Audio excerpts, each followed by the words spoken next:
Primeiro-ministro Cairala Sanana Gusmão, o ministro Petróleo no Recursos Naturais, junto com o presidente da autoridade município Lauten, lança oficialmente a emissão da licença exploração no avaliação de minerais metálicos e a município Lauten. Lançamento emissão da licença exploração no avaliação de minerais metálicos ne halau e município Lauten tersane.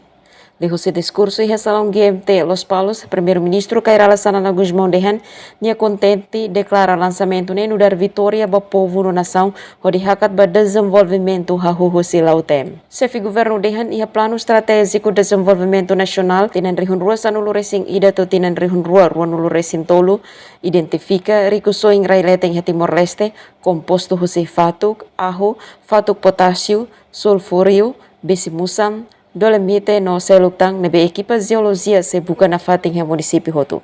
Chefe governo reconhece o hiloron Timor Leste se moris depende ba osam fundo minerai husi campo Greater Sunrise. No benghira Timor Leste halo exploração barico so insira seluk e haraimaran bele ajuda hodi hadia no desenvolve ekonomia Timor Leste ba futuro.